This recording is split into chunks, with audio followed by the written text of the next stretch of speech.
A paz do Senhor, meu amado e meu querido irmão. Eu gostaria de falar nessa manhã a respeito de fraqueza, mas não a fraqueza que é simplesmente a fraqueza. É uma fraqueza que revela o potencial.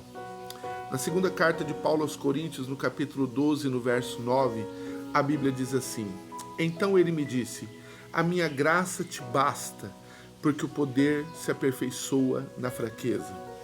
De boa vontade, então, me gloriarei para que em mim repouse o poder de Cristo. Veja, existe uma tendência universal em que o homem, o ser humano, ele tenta esconder a sua própria fraqueza. Estamos tristes, mas mostramos um rosto alegre. Estamos querendo chorar, mas guardamos as nossas lágrimas. Sentimos-nos oprimidos, mas queremos mostrar que temos controle. Lutamos contra a depressão, mas queremos mostrar para os outros que tudo está bem. E tudo isso revela a importância que nós damos à imagem que os outros têm de nós. Nós desejamos que as pessoas nos vejam como vencedores, conquistadores, que têm rumos, objetivos claramente definidos na vida. Por isso nós resistimos a todo custo revelar coisas que mostram a nossa verdadeira condição de seres frágeis e débeis. Mas Paulo afirma com alegria que ele vai se alegrar na fraqueza, que ele vai se gloriar nas fraquezas. Imagine como essa frase é destoante dos dias que vivemos. Como o mundo hoje caminha numa direção de orgulho, de vaidade, de soberba, onde ninguém quer admitir as suas falhas, onde ninguém quer admitir que está fraco, enfraquecido e que tem necessidade de alguma coisa. Paulo não. Paulo vai declarar que ele vai se gloriar nesta fraqueza para que o poder de Deus repouse sobre ele. Então, para nós, às vezes, é um pouco incompreensível o que ele está dizendo, mas não dá para deixar de admirar a sua sinceridade, liderança e a capacidade de demonstrar quem ele é de verdade.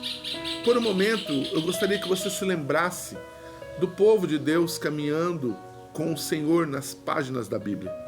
Você consegue se lembrar de alguém que tenha sido usado pela sua própria graça e poder? Consegue se lembrar de alguém que Deus chamou pela sua qualidade? Não, porque não tem.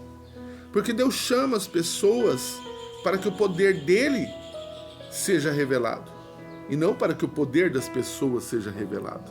Veja, Deus chama Abraão, um homem incapaz de gerar filhos. Deus chama José, um jovem que está encarcerado na prisão.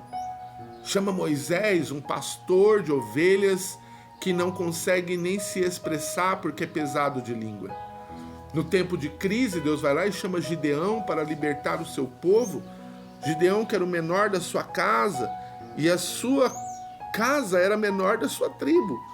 Veja, Deus chama os improváveis para fazer coisas extraordinárias. Deus chama Davi, um jovem de aproximadamente 16 anos, para derrubar um gigante que nem os maiores soldados do exército de Israel estavam a fim de combater. Neemias, chamado para uma grande obra, e Neemias não era nem profeta e nem sacerdote. Neemias era apenas um copeiro do rei, mas é esse que Deus chama. João Batista, alguém criado no deserto, é chamado para preparar o caminho do Senhor. E o que dizer dos discípulos, homens iletrados, homens sem cultura, homens sem preparo intelectual, foram chamados para ser a liderança da igreja. Mas agora, nós falamos de alguém completamente diferente, alguém que foi preparado durante a vida, preparado nas melhores faculdades de Israel, fariseu de fariseus, um grande líder. É este homem que está falando de fraqueza, mas que fraqueza é essa?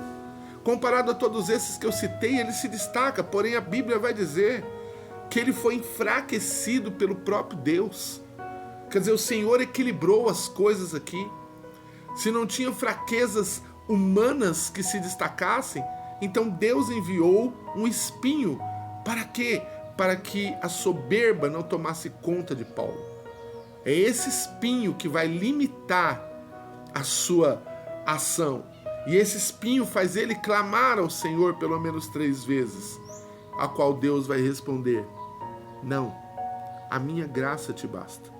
Então Paulo aprende uma grande lição, que não é escondendo as fraquezas que você se torna importante para o Senhor, mas é revelando ou permitindo que essas fraquezas demonstrem que, apesar delas, Deus ainda pode usar você.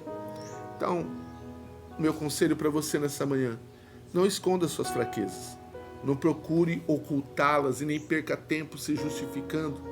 Não as ignore, tentando se fazer forte, porque assim Cristo não vai poder manifestar o seu poder.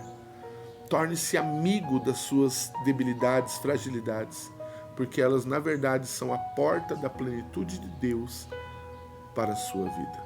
Que Deus o abençoe em Cristo Jesus. Fique na paz do Senhor.